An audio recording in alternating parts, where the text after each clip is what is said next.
Well, welcome. Thanks for having me, Alyssa. Yeah, thank you so much for coming on.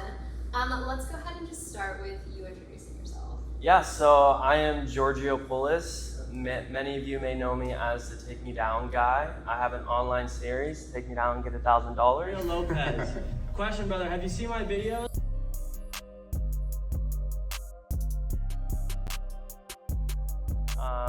I'm viral right now because nobody's been able to do it. I've done around like 200 of them, and I've wrestled my whole life, and pretty soon may have a UFC fight, MMA fight, influencer fight. Can't really say too much on it, but if you guys are in the combat realm, you probably know who I am. Very cool. Okay, so I'm actually not that familiar with your content, sorry.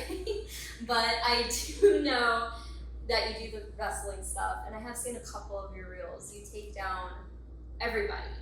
Yeah, really, I just, I take a sign like a street performer. I go out to Venice Beach, I hold it up, it says take me down, get $1,000. I walk around, and anyone that wants to try it gets a chance to win. And yeah, it's just, I like the bodybuilders get the views, you know, but they're scared to do it, most of them. It's the smaller guys that actually say yeah. Like, I'll ask 10 big guys, one of them will say yeah. I'll ask 10 small guys, 6 of them will say yeah, you know. Yeah. How long have you been doing this? I've been doing this for almost a year and a half now, and before that I was a fitness influencer. But I seen you were getting into some Muay Thai and boxing. Very cool. Jiu-jitsu. And jiu-jitsu? Yeah, I seen you with Muay the Thai gloves the jiu-jitsu. other night, like hitting Yeah, the those bag. are my gloves. I took a boxing class, 2 days ago? Seen. But I've been actually training weekly Muay Thai and Jiu-Jitsu. Oh boy, I gotta watch out for Alyssa now. I might be on the next video. I might win. She'll put you in a chokehold, put you to sleep real quick. I've gotten pretty good. I've seen your boxing and your ducks. Like, I was impressed. If that was your first day, you that said? was my first day. I was That's not even what I'm training. I was super impressed. Okay. I'm not gonna lie. You look That's like a cool. natural. So. Wow, that's great because that's not even what I've been working on. So jiu-jitsu. Jiu-Jitsu. Where do you train jiu-jitsu at? Renzo Gracie. And how is that going for you? It's been awesome. It's funny because it's kind of like, it's very similar to partner acro. It's just the difference is partner acro, you're trying to make it graceful and beautiful, whereas jiu-jitsu, you're aggressive and trying to like win. Right. Take the other person Wait, out. can you fill me on partner acro? Yes. What exactly is that? So it's like acrobatics, but you have a partner, and so instead of like doing flips on the ground, you're kind of like doing flips on your person. Makes sense. I always felt that I would be really good at the different acrobatic dances and styles that I can see you kind that. of do as like a partner, just because I know the way the body works and how to hold somebody, how to let somebody fall, and just I know the mechanics of the body. Yeah. So I've always felt like that's something I would be really good at if I got into.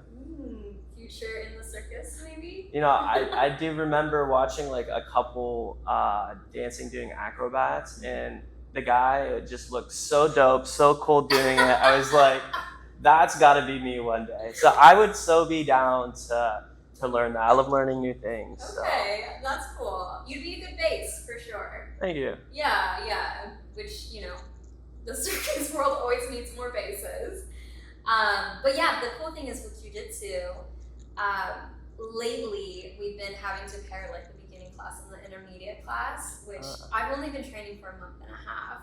But the great thing is every time I go, I'm stuck with like this really great person, and I'm like, okay, I'm brand new. But I just like go for it. And because they're more advanced, I'm like, I'm just gonna like with my tiny body throw everything I have into this. And they're always like, you've only been doing this for a month? And I'm like, yes! Gotta bring that aggression out. I have so much aggression. You can see I have like bruises from, I think it's from Muay Thai. And I'm like, Oh wow. put two somewhere here. Throwing kicks. Yeah, yeah, I'm pretty I'm pretty lethal. What do you like? What do you like better, jiu-jitsu or Muay Thai? Ooh. That's an interesting question because I want to say jiu-jitsu because it's more in the realm of what I do, and it's kind of been easy. The only reason I've been doing Muay Thai is because it fits better in my schedule when the class is at. But then, so I've been training it more accidentally. I would say I like jujitsu more because it is so similar to like acrobatics. The only thing I don't like is that like I'm like rolling over my face more, and I'm like, oh, I'm a pretty girl. Pretty girls gotta get dirty sometimes on the mat, you know? If you're gonna go do jujitsu, you throw that pretty girl out the window, not in the jujitsu room. Yeah, no. Yeah, which is great because I want to be like dainty, elegant, pretty looking, but I want to be able to like take somebody down if I need to. I think that is amazing. I know for me personally, if I ever have a daughter, like she's going to be able to defend herself. I think it's very important, especially in nowadays age, like girls need to know how to defend themselves, whether it's jujitsu, boxing, whatever it is, they need some form of combat. I'll tell you a quick story. You actually know Master Caesar. Yeah. So recently, he's Taekwondo. He trained his daughter in Taekwondo. But recently, these guys actually tried to kidnap her. They pull up in a car, and a guy got out of the car to try and grab her, and she kicked the guy back into the car, and then they left. But there was a group of guys in the car. One guy got out and literally tried to grab her, and she kicked the guy so hard he flew back into the car as he was opening like the door, and she ran and took off. But a group of guys tried to kidnap her, and she was able to defend herself. And I think that goes alone just to show the importance of it. If you whatever it is, a lot of guys out there, they may be guys, but a lot of guys don't know how to fight. And if you're a girl that knows how to fight, you're going to be fine against a guy that doesn't know how to fight. I would say 90% of guys don't know how to fight. 90% of guys are scared to get into a fight with someone else. Like, they walk the streets and they want to avoid fighting, but yet when they see a girl, they think it's going to be easier. Oh, like, he's fucked up, he's going to go and grab her. But like, no, it's not easier. She knows how to defend herself, and you don't know how to fight. So it's just like, and the guys, I feel like the guys that are going to try and do that and be like a bad person, they're typically cowards. They don't know how to fight. They're afraid. Like, they're pussies. But it's just like, so messed up, the world we live in. But I preach so much, put your kids, your daughters in some form of combat. You got to know how to protect yourself. So I think that's really amazing. Props to you for getting into jiu-jitsu. That's awesome. Yeah, it's been really cool, and it is really nice as a woman, especially in a city like Hollywood. And I don't have a car, I just walk everywhere, but it's kind of great to know that like I can defend myself. You know? I'm not scared walking down the street really ever anymore. Half the time I'm like, try me. Like, let me try out all my moves. Just waiting to unleash on somebody? Yeah. Okay, of course I'm not like wishing that upon myself. But it is nice to know, like, because I used to carry like little weapons on me or something. I think that's good too. It can be nice. But somebody did make the point to me once. They were like, well, what if, like, I used to have a little knife on me. And they'd be like, what if the person gets the knife? Do you know how to make sure that doesn't happen, or to make sure they don't use it against you? And I was like, that's a good point. Like, now I'm just harming them. Whereas like with my own body, that's my weapon now, so. Maybe pepper spray is good. Pepper spray, that's one that I carry. I think that's probably the best one because it's so true. Somebody could de-arm you and take the knife. Most times I feel like if you pull out a knife, they're going to run away. But there are times where they won't. But if you have pepper spray, I'd say that's your best bet. Nobody wants to get sprayed with that. Definitely. So. Yeah, so you as a fighter, you definitely recommend that women should be learning some kind of... 100%. Not only should they be learning it, they should be teaching their friends it. They should be teaching the people that are close to them it. The importance of it is so underrated. I mean, do you want to be helpless, or do you want to be able to help others? Basically is how I look at it. I know, for instance, anywhere I go, any friends I bring, any girls I'm around, I know that they're protected when they're with me, and I like to think that they know the same as well. Back in high school, I had a lot of girlfriends, and their moms literally wouldn't let them go out sometimes unless I was going to be there, because they knew that they would be safe with me. So that's just something that I always thought was really cool. Like, wow, her mom's only going to let her go out if I'm there because she knows I would protect her. And that's just like a good feeling to to know that people trust me with their daughter or with their friends, I think it's really amazing thing. Yeah, that's huge. Yeah. I think that's like, for me, that's like the number one most important thing that I think any man should be, is a protector before anything else. Absolutely. Which kind of ties in with the whole theme of the podcast. So I didn't fill you in before you came on. I just kind of wanted to throw you in. But you said you have seen a couple of episodes. Yeah, it's been a while, but I watched like your first two Okay, all the way episodes. through, or just like a couple? I probably skipped through a little bit, but I watched the Okay. majority Got of your it. first two podcasts. Wow, unprompted. When we started the podcast, I was kind of more leaning like Playboy route, like OnlyFans, like just like an insight to like the minds of these girls who are, you know, in these sexualized careers and like how Yeah. they see their role in society. And as I've continued, I've actually, partially because of who my friends are, it's become more focused on like more girls in the burlesque scene. Still a very like sensual art form or work, but different than like the OnlyFans headspace. Yeah. And it's kind of evolved more to talk about like heavier topics. I thought I was gonna keep it more like light, but I'm not a very surface level person. So it's gotten to be very deep, and we've started talking about a lot like heavier issues. Yeah. And just a lot of the struggles women go through, especially with how things are changing politically, and well, maybe not even changing, but how we've made some progress and then fallen back.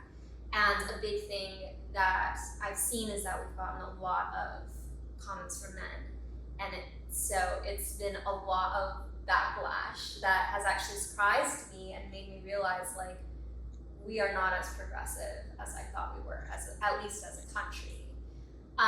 So I decided to start bringing on men. 'Cause So, obviously you're not a woman. When you say not as progressive, at least as a country, are you meaning like within the feminism, like within women, or are you meaning like within like the country as a whole? Like, are we talking about women here, or? We're talking about women. Okay, yeah. specifically. So essentially you started with OnlyFans, went to burlesque. I think those are two very powerful industries for women. I think that, you know, nowadays, if you're not on OnlyFans or if you're not doing something, it's basically the women are capitalizing on men because men are going to come after women no matter what. So instead of them getting hit on all the time and having to take harassment or whatnot, now they're able to empower themselves, not have to deal with that as much, or maybe they still deal with it the same, but now they're able to capitalize on it and make money on it. You know, they don't have to just feel like they're getting harassed. I think OnlyFans was a beautiful thing for a lot of women. You know, there's always going to be controversial, you know, subjects behind it, but I think, in my opinion, it really just depends on what you're willing to do and who you are. But I think OnlyFans could be a great thing for a lot of people. You know, you all obviously have your full-on nudity and you have your PG-13, but OnlyFans can be essentially whatever you make it. But you know, these girls are young girls making hundreds of $1,000s a month, and to be honest with you, like I support that. I support it because it's whatever that person wants to do. I know for me, my person, whatever she wants to do, you know, if I choose her, I'm gonna support her in whatever it is, whether it's something that I have to get over or not. If I think that it's gonna elevate her in her life, then I'm for it, because that's, I mean, at the end of the day, you got one partner, and if you're not going to choose them every time, then you're not with the right partner. So if there's something they want to do, you have to be open to understanding why it is they want to do it and how it's going to benefit them. I think a lot of times nowadays guys like to control, right? And there's a line between controlling and being respected.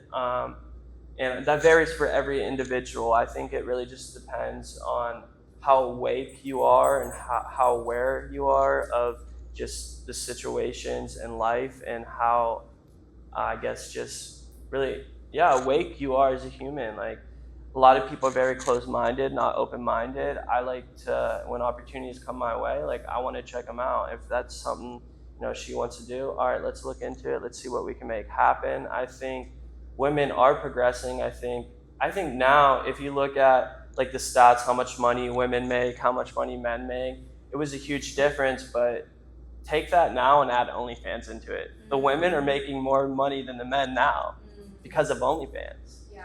These girls are making hundreds of thousands to millions of dollars a month. Yeah. No job that you get can create that amount of money in a month. Yeah. You can be a doctor and you're not going to make as much as an 18-year-old OnlyFans girl. Yeah. It's crazy. So shout out to the women out there. I mean, I think they're doing great. Yeah, they're killing it. I love it. I love to see it. Okay. Yeah. So I have a couple of questions based off of that. So one, so I've heard it said before that women who have an OnlyFans or who are burlesque dancers won't make good wives or good moms. What is your thought on that? Yeah, I hear that a lot too, but a good wife or a good mom, for the right guy, they can make a good wife or good mom. One of my past relationships, she was an OnlyFans model, but she didn't enjoy it. She didn't like it, but a lot of times that is people's way out. Not only is that people's way out, when you make that amount of money, you're able to live your life freely. You're able to escape the rat race. You're able to then do whatever it is that you want. You're not a slave to the government anymore. So you can invest in yourself. You can invest in your spirituality. You can go and do the things you enjoy. It's not to say that they're not gonna make a good wife. Just because somebody does OnlyFans doesn't make them a bad person. And I think that's where it comes from. Honestly, before I started dating this past girl in the relationship, I thought that, I would never want to date an OnlyFans model as well, because I come from that old school family background, You're from Ohio, right? Ohio, yeah. So somewhere in Ohio, if you say OnlyFans, it's like, oh my God, you're the devil. Yeah. But when you're out here and you realize how big the world is, in that you take yourself out of a little small town with 10 people's opinions to here where it's way different, you really get to see the whole spectrum of it. It's really, man, how do I put it? I think the location affects people a lot and their beliefs a lot and where you come from. But as you grow and expand, you learn that, okay, this is what I grew up with. This is what I learned. This is what this person learned. This is what they grew up. I think it's all about really understanding where people come from and what they went through, and that, everyone's choice is their choice to make. Like, I'm not going to judge you for your choice. I don't think you're a bad person because you do OnlyFans. There is a stigma behind it. At one point in my life, I said I wouldn't date an OnlyFans girl. Then I did it. And then I realized, like, oh, wow, like, one, she doesn't even enjoy it. Two, she's one of the sweetest sweetest people I've ever met. And, like, oh, I get it. She's making $150K a month. She's making $400K a month. Like, fuck yeah, let me film for you. Let me help you. Like, get that bag. Yeah, it's not to say that they don't make a good wife. What makes a good wife? That's going to be different for every guy. Yeah. I mean, people that say that are just, maybe it's not for them, but there's somebody that you will be an amazing wife for that won't judge you for that and will love you for who you are and what you do. So, yeah. That's cool to hear you say. Honestly, that was a big reason why I wanted to bring you on, and why I didn't want to debrief you before, because I wanted to see what your genuine response would be. But we've known each other for a while. Yeah. And I know that I've heard you say that girls in that kind of an industry are not good. Yeah. There was a time where I did have that perspective. I think as we mature and we get older and just understand life better, I think perspective is constantly changing. There's somebody out there watching this that will probably totally disagree with everything I'm saying, but they just have more self-work to do within themselves. Yeah, that's how I feel. What was like the changing point in you, for you personally, that made you kind of reframe your thinking as a man? Oh wow, a lot. I mean, just a lot of heartbreaks and understanding, who I was at the time, in who I wanted to be. I think a lot of men, they think that they want to be a great husband, they want to be a great father, but they don't realize that they're not that right now. And you have to take a look and self-reflect at who you are and what you're doing in your life every day, and if what you want is lining up with that. So I realized that I needed a lot of help, and I needed to make a lot of self-progress, because I was not the man I knew that I always wanted to be. In my head, I'm a family guy. I want to be an amazing husband and an amazing father. But when I asked myself what I was doing to get there, I wasn't doing anything to get there. That's just what I wanted. So then I realized, oh, well, shit, like, I got to get my shit together and focus on myself. You know, back when I had that perspective that you're talking about, I was working at Olive Garden. I didn't know, like, anything, really. And then when I reflected on myself and looked at myself as a whole, honestly, I didn't like the version of me I was. And so that realization forced change. And then from that point on, I decided every day I'm gonna live today for my future wife. You know, before I used to go and sleep around and hook up with girls, and then I realized, hey, you know, my future wife isn't gonna like that. I need to save myself for her, whoever that is. You know, it's just like I now live with an intent every day to just try and be the best version of myself for my future family. That's really cool. That's Yeah. really awesome. Okay, I also wanted to ask, based off of what you were saying earlier, you were saying how now, you know, some of these women in OnlyFans particularly, are making way more money than men. Yeah. So, you know, something that we kind of really like to talk about on here is like both women's role, but also men's role, especially as women are kind of coming up, you know, or trying to come up, I guess, depending on how much we're allowed to by the government. But you said you've dated OnlyFans creators, some who have made an insane amount of money, right? Correct. Have made more money than you? Yes. So how do you see, like, when it comes to finances, what's the breakdown of that? Okay, this, it's funny you asked this. So, yeah, the guy, I think this is something that has to be established in the earlier stages of a relationship. So, for me, in this past relationship, I was dating a girl that was killing it, making over 100K easy every month, closer to 400. And I was the one that paid full rent, put gas in her car, bought all the groceries, paid for all the trips we went on, everything. Throughout the whole relationship, she bought me one thing, and that was dinner on my birthday.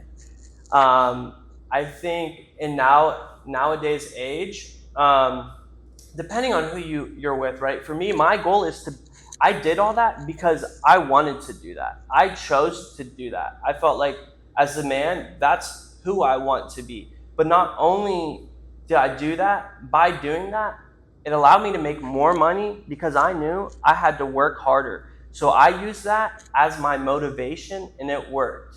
For a lot of men, they may not like that. It may not work for them, whatever. Yeah, she made, triple me a month, but I'm the guy. This is my choice. I want her to live the best life because she's with me. So that's how I felt. But I think, my parents' perspective of it, my friends' perspective of it, a lot of people, my friends thought she was using me.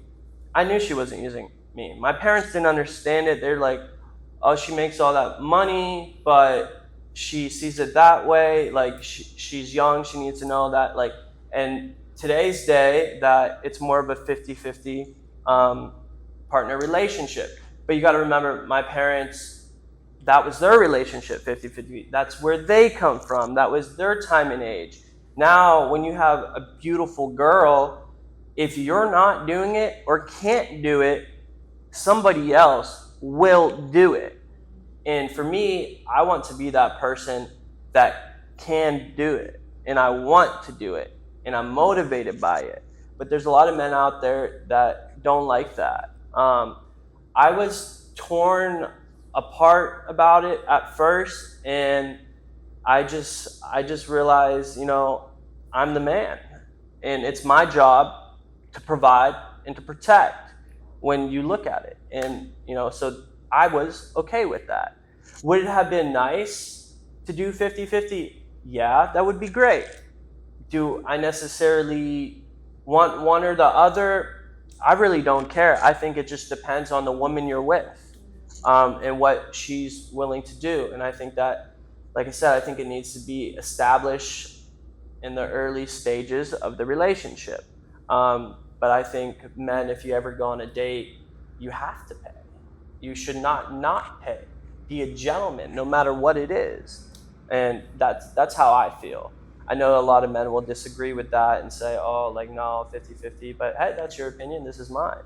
That was my opinion at once, but I've evolved, and now this is who I want to be. It motivates me. I make more money, and I take care of the person I love when I'm with them. That's crazy. So I have to say, I brought you on here thinking that your opinion would be the opposite. Because again, I've known you for a long time. I knew you before all of these revelations and growth. So for the record, I did not script him to say any of this. I actually genuinely expected you to have the opposite opinion. Yeah. But it's kind of cool to bring you on because I knew you had the opinion of what a lot of our viewers tend to have, and so to hear you say the opposite is actually really cool to hear. So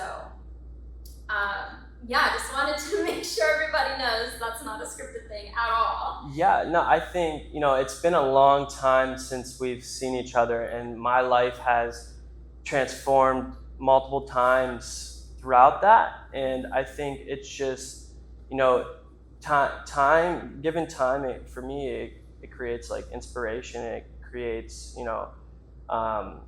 elevation. Just like with focusing on myself every day, it's like, what can I do better? So we haven't seen each other in a long time. So throughout that, time for me inspires me, because every day is all you have is time, and that's all you can do with that time is what you choose to do. And I've chosen throughout these past years to better myself and be a better person. So yeah, the version I was with you years ago was killed.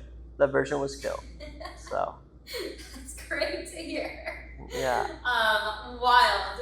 Totally not how I expected this episode to go, but actually like even better. So a lot of the men that I have brought on, I've only had 2 guys on, or well, 3 guys, but I had 2 of them on at the same time. But I wanted to bring these men on you guys on particularly, because you are around these women. Like, you do see these women. A lot of the men out there that, come with all this hate. And of course, like, as on one episode, one of the girls said, you can never give in to the trolls. It's just people sitting at home saying whatever they want to say behind the safety of a screen. Yeah, definitely.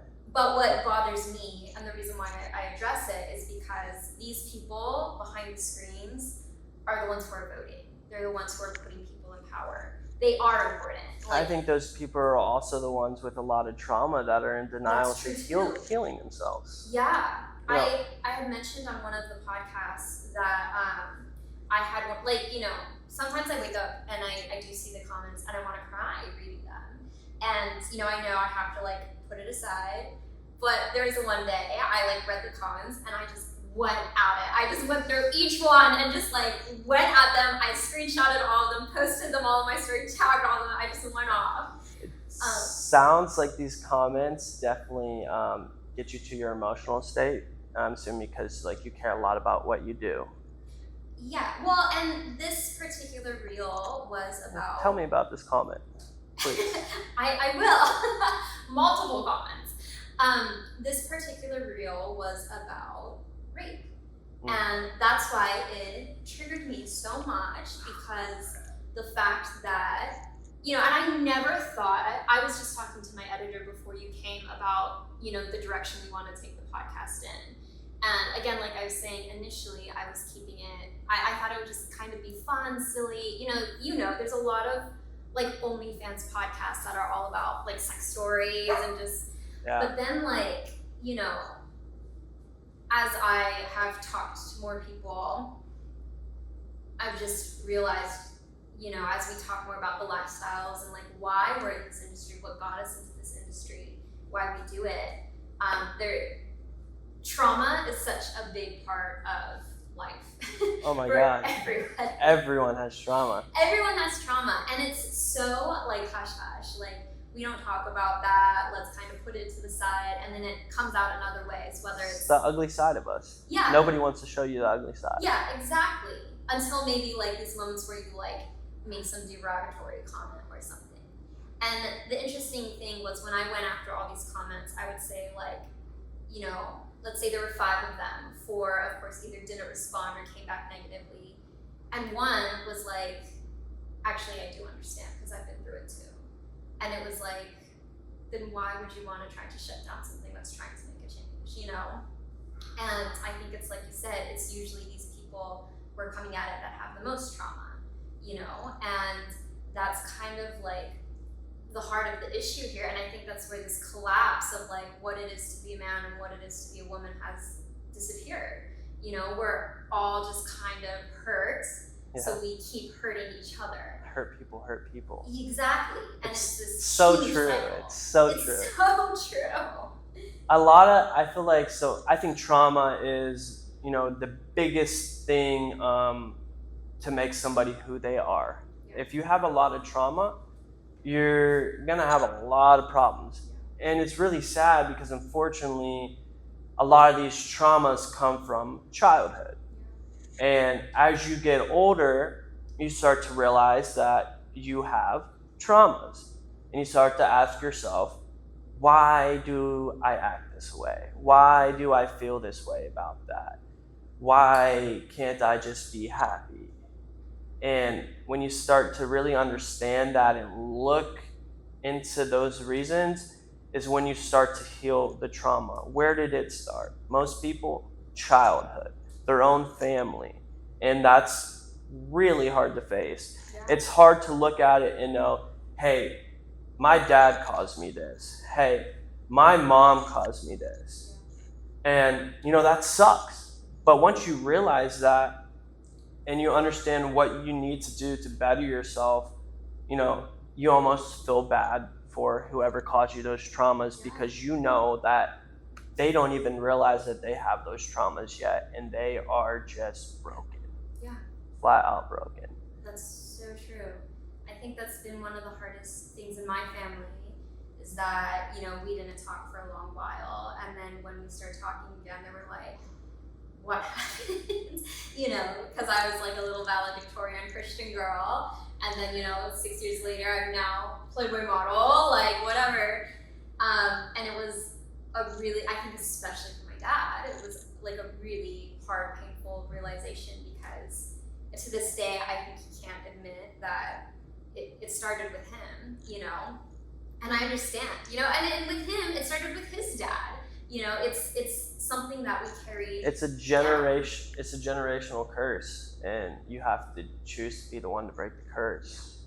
And that's what I've chosen to do, and it looks like that's what you chose to do.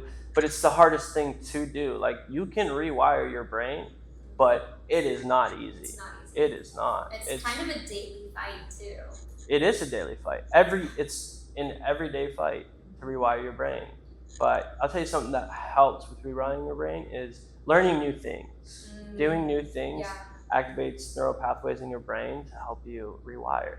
Definitely. And I think we have the blueprint of how to heal ourselves, but it's either they don't realize they need healing, they don't care enough, or they actually do it.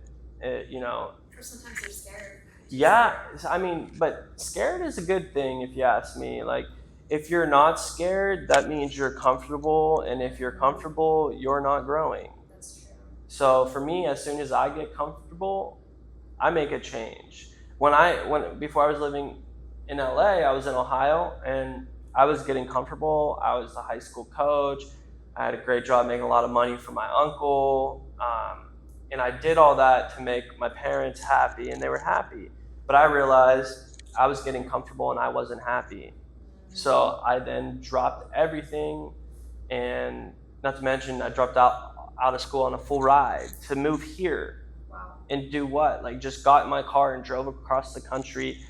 Like, who does that? I dropped out on a full ride. I had a good life, Wow. but I wasn't happy. I was people pleasing. I was making my family happy. And so I threw away everything because I believe that you have to live your life the way you want to. It doesn't matter if you're the best in a sport and you're supposed to do all this and that. If you don't enjoy it, do what you want to do. I think that is the hardest thing for people to do because they listen to people's opinions.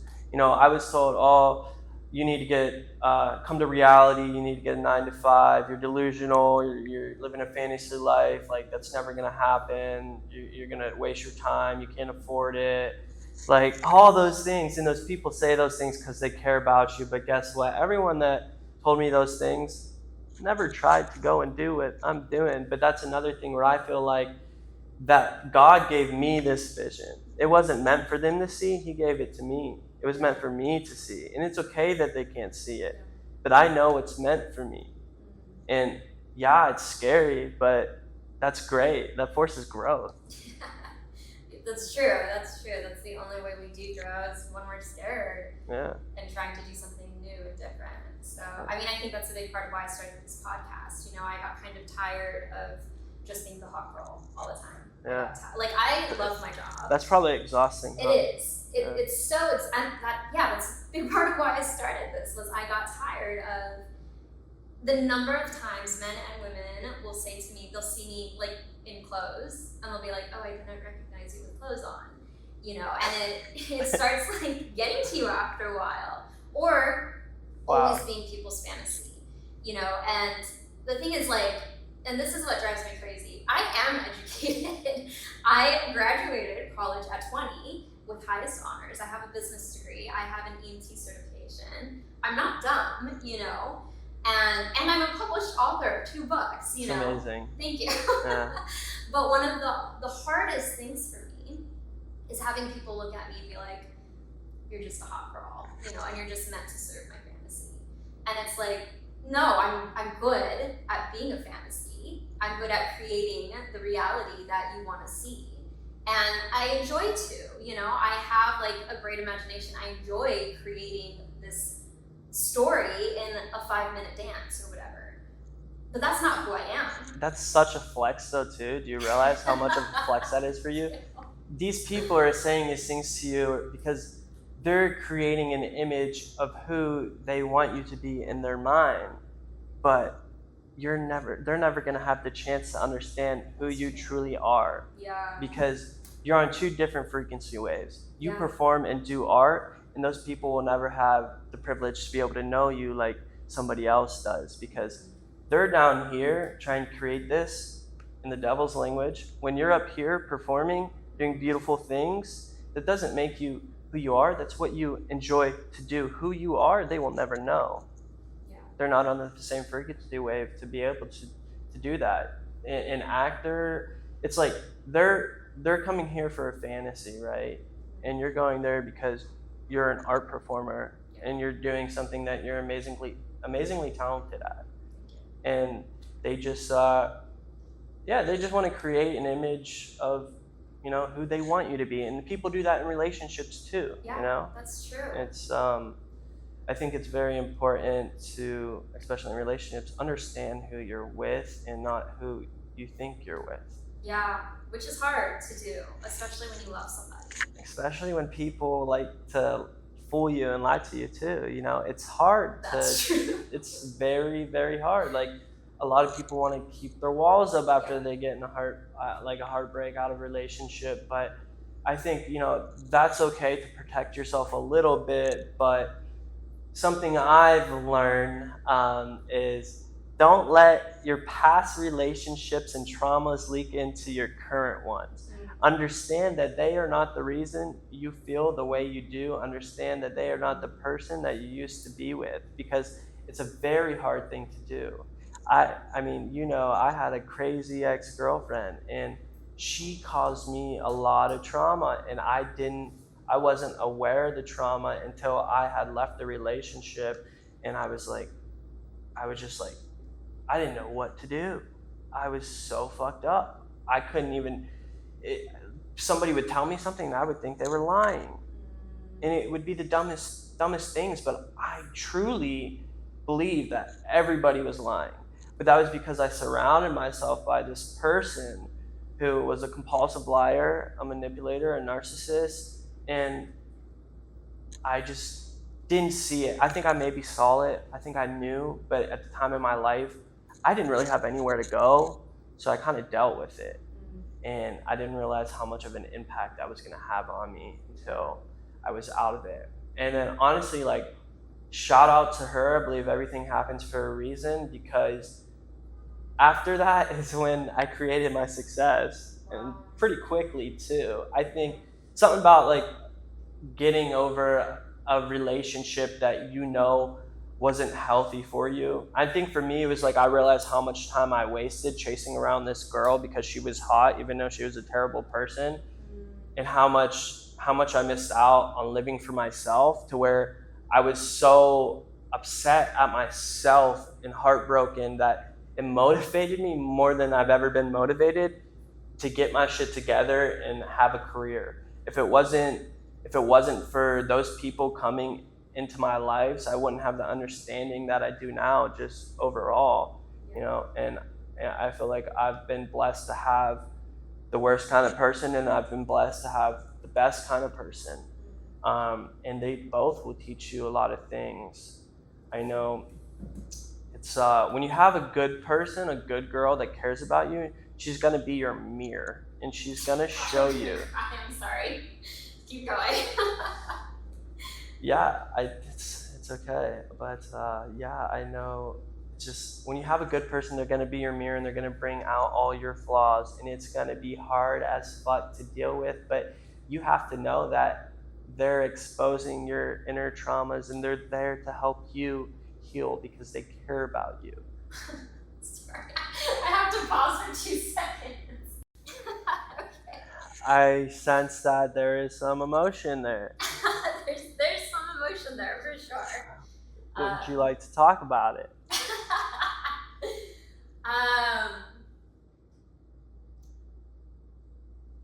I want to talk about this on my podcast?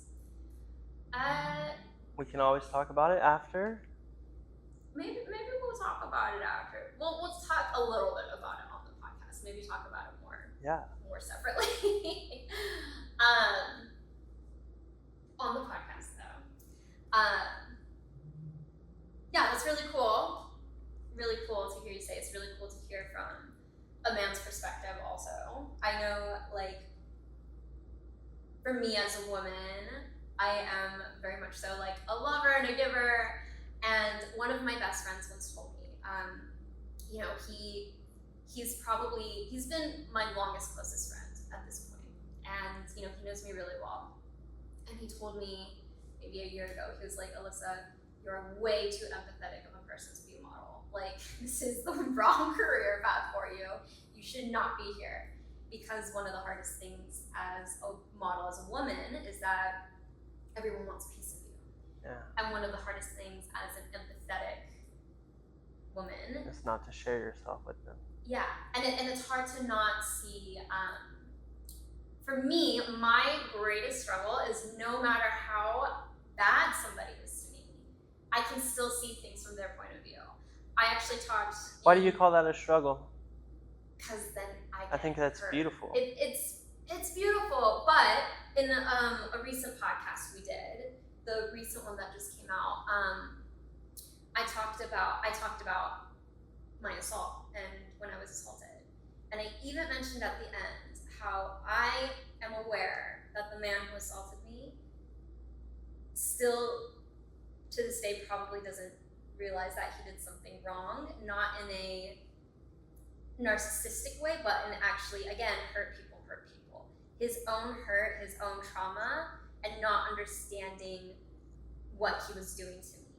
He didn't realize it was wrong because probably was done to him, to be honest.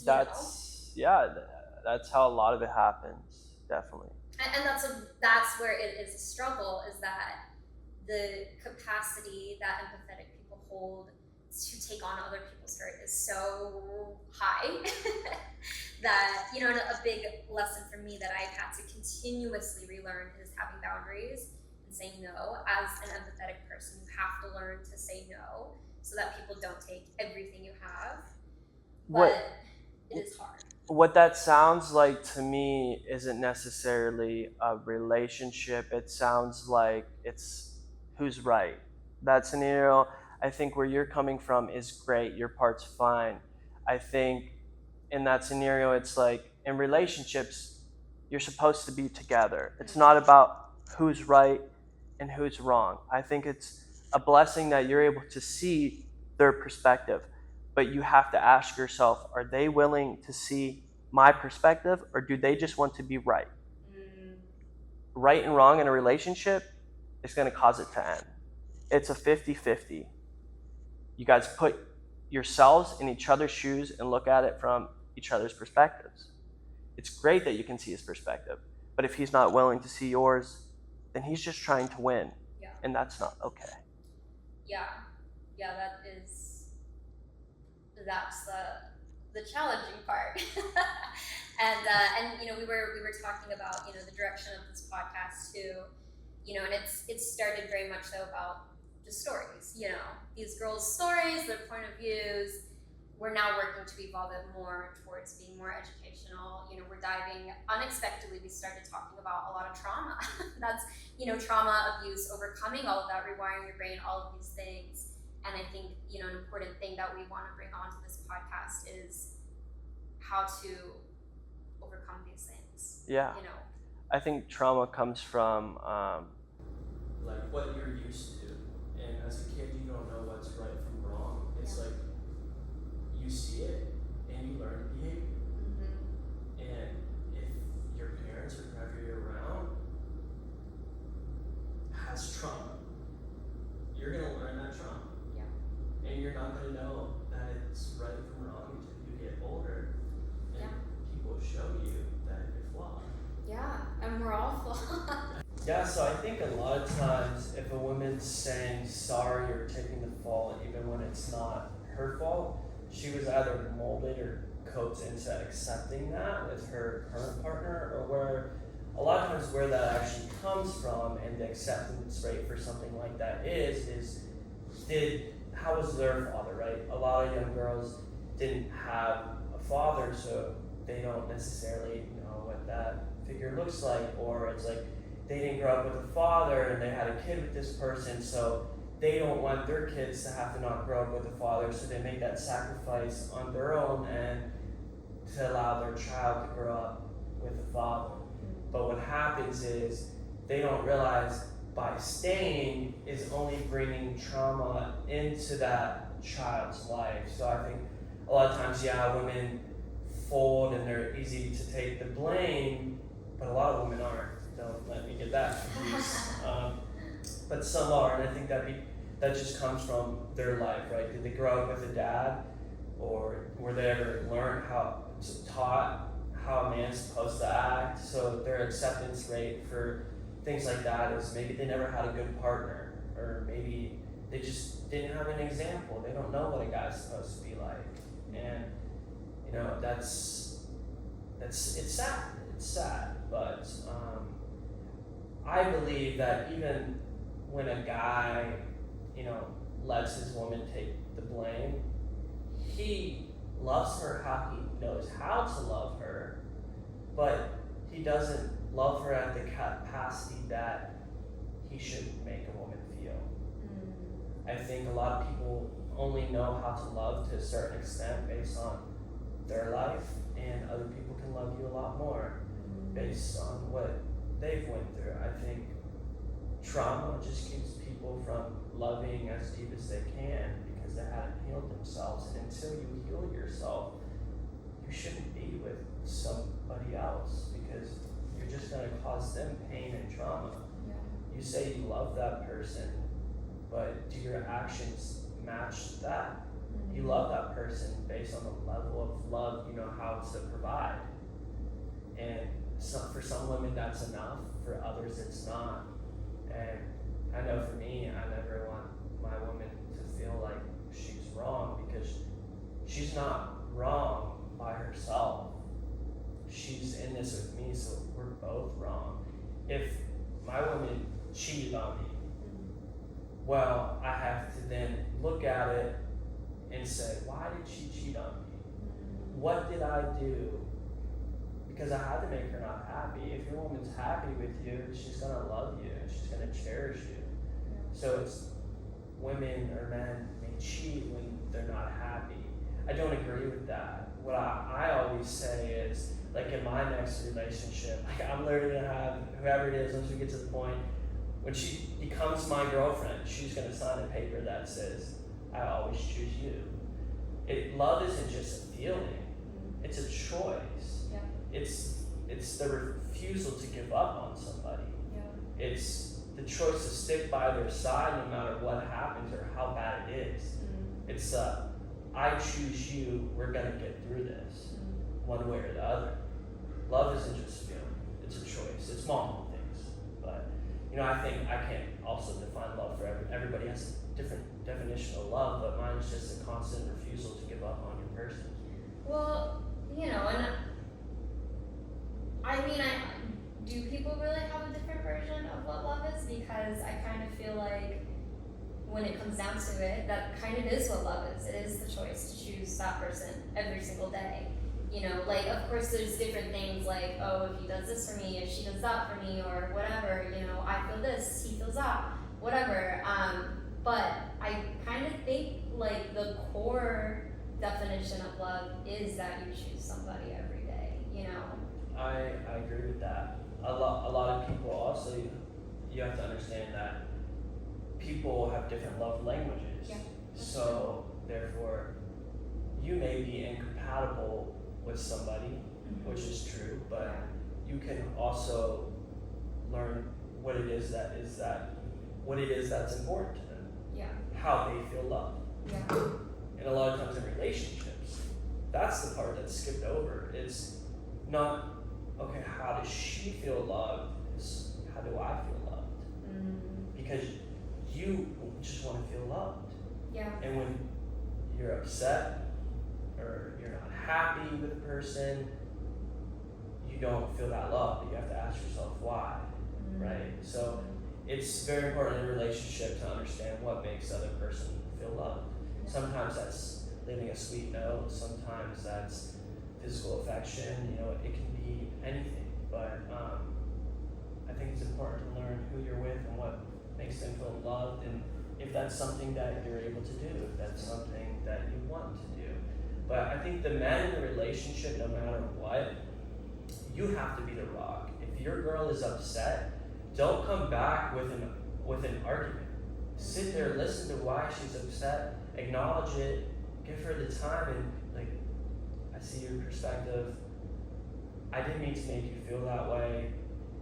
What can I do differently, or how can we fix this together? Because seeing you like this, it's hard to do. I just want you to be happy, right? So nowadays, when a woman brings up a problem, men's response is immediate defense, whether that's because they didn't mean it that way or not. It doesn't matter. That's how she perceived it.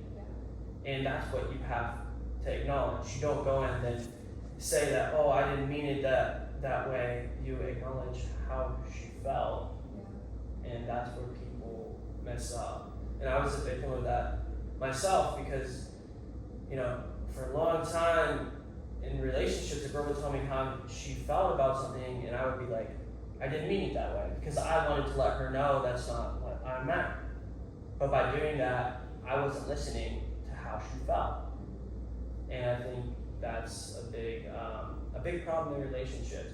As a man, you have to be the rock no matter what. You have, even if it's not your fault, if your woman feels a way, you're the man in the relationship, so it's your job to allow her to take all that and throw it at you. And you either be a man and deal with that, or you're going to be a boy and you're going to deflect and you're going to get into a big argument and you're not going to acknowledge what she's trying to tell you. When a woman comes to you to share something of how she felt, that's vulnerability. And a lot of guys take that as, oh, I did something wrong, and they don't like that. You just have to listen and understand what it is that made them feel that way. Allow your woman to feel heard. You have to create a safe space. If you, every time you argue, deflect and argue back with her, you're not creating that safe space. The men have to create the safe space for the women. We have to allow the woman to feel safe with us. And if we can't do that, they will leave you and they will find somebody that they feel safe with.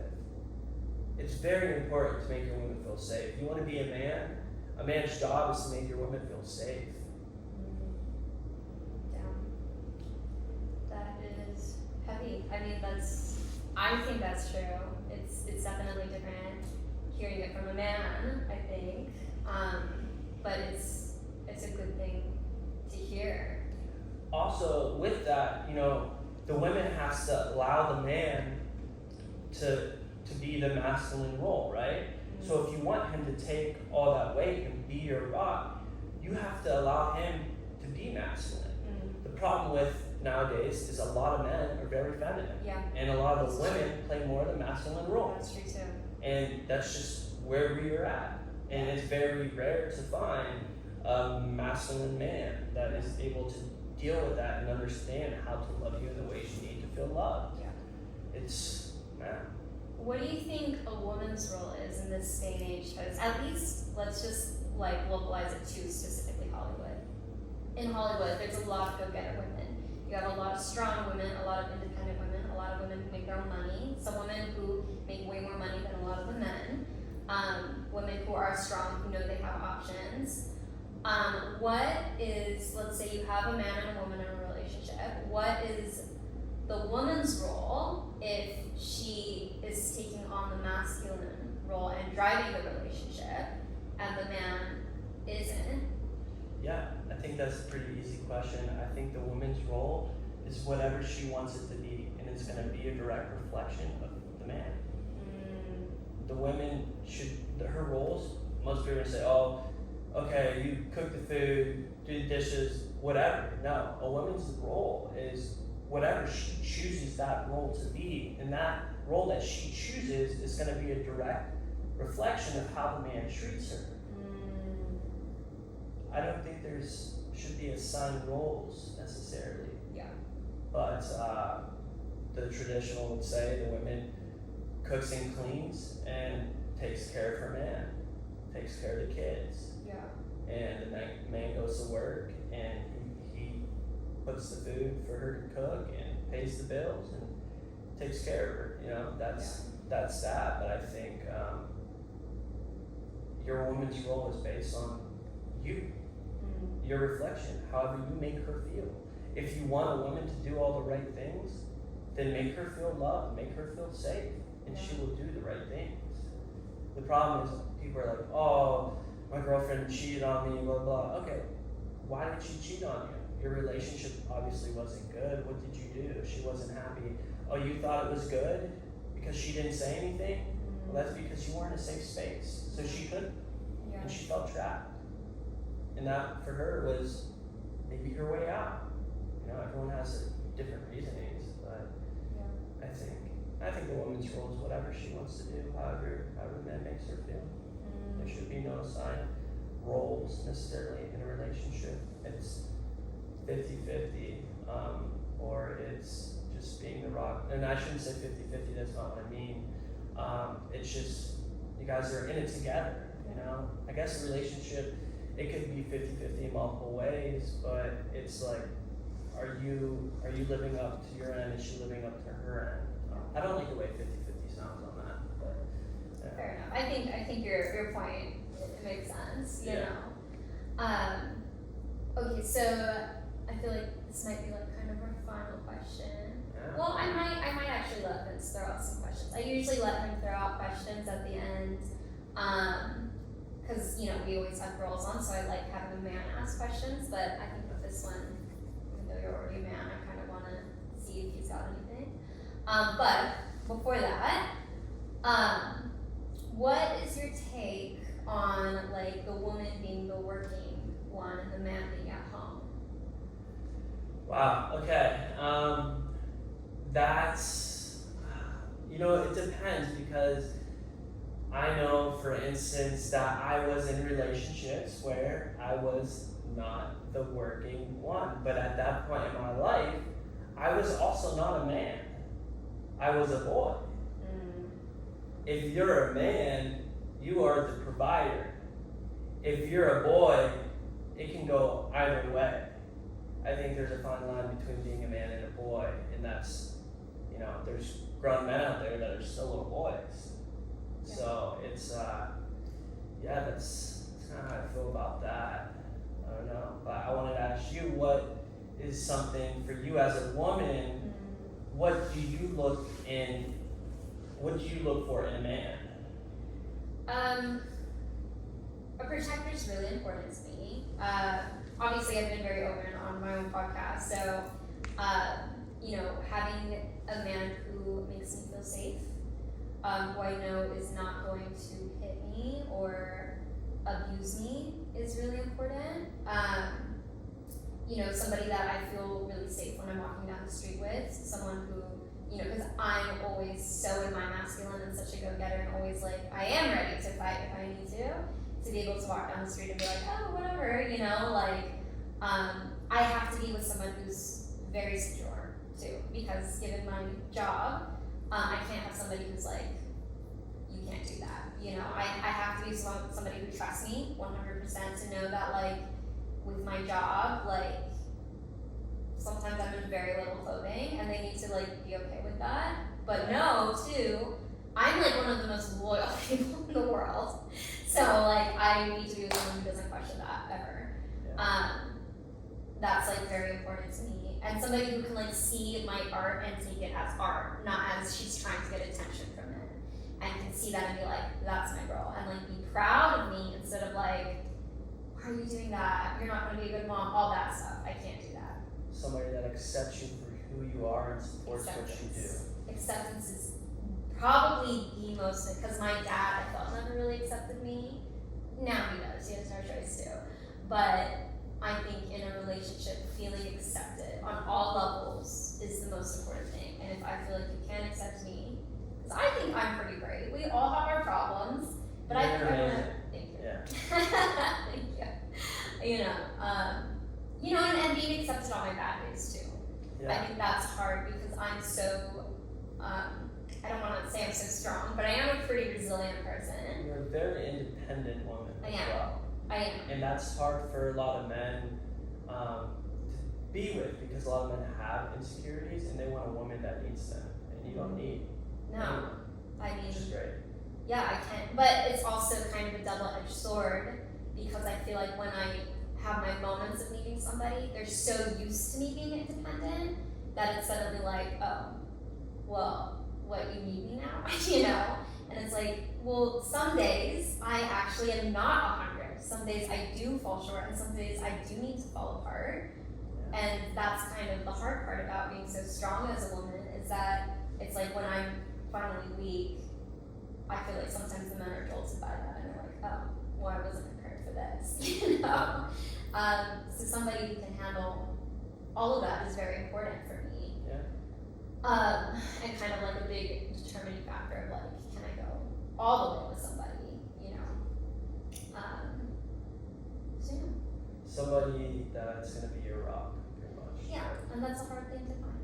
Yeah, I agree. I mean, nowadays age is like everybody wants to put the blame on somebody else, and that's we've kind of just normalized that as a society. People just argue, but that's why the divorce rate is like 50-50.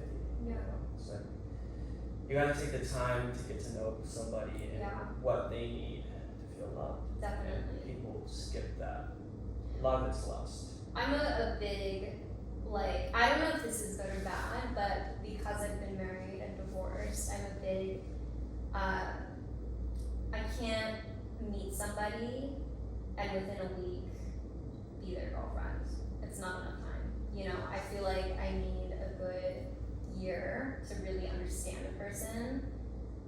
before I can at least like go into like a long-term relationship with somebody. Yeah. You know, I need to really understand who they are first. And I think that's a mistake a lot of people make, is that a lot of guys just want a girlfriend, and they meet a girl and they want to rush to the girlfriend stage so that they think no other guy can take her, and that's a huge mistake. I know for me personally, I won't give another girl the label girlfriend until I believe she's the one. Like, I made that mistake before. It's just like, hey, this girl's really hot. I don't want anybody else to have her.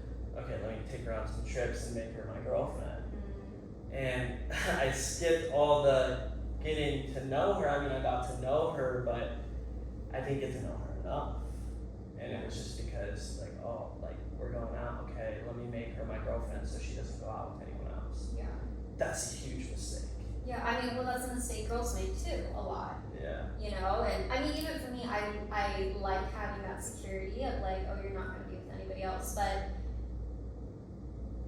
I kind of feel like if you make that commitment within a week, Too soon, you don't even know who somebody is. yeah, it works out for some people and that's great. But majority of the time, if I were to make that commitment for a week, it's not within a week. It's not going to last more than 3 months.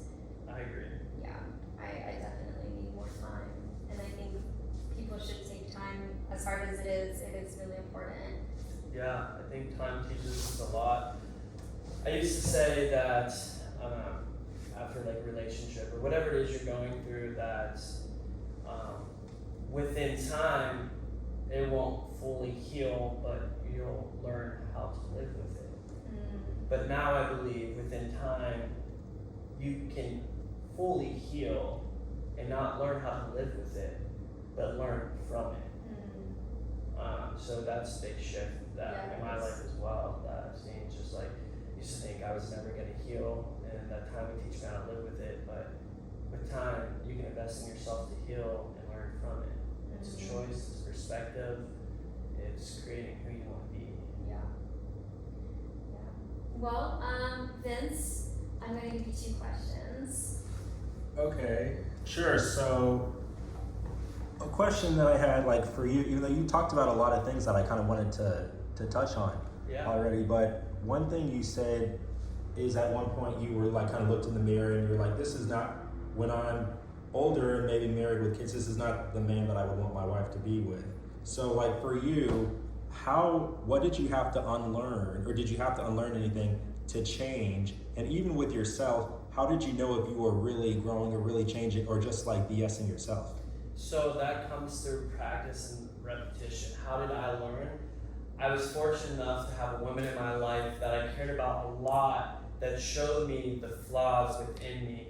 Not one that would necessarily put me down, even though a lot of times it felt like I was being put down. I felt like this person was just nagging at me, but I chose to believe in the good of that person, and I chose to look at myself and self-reflect. Self-reflection is the biggest thing that is going to help you create a healthy relationship and heal your traumas.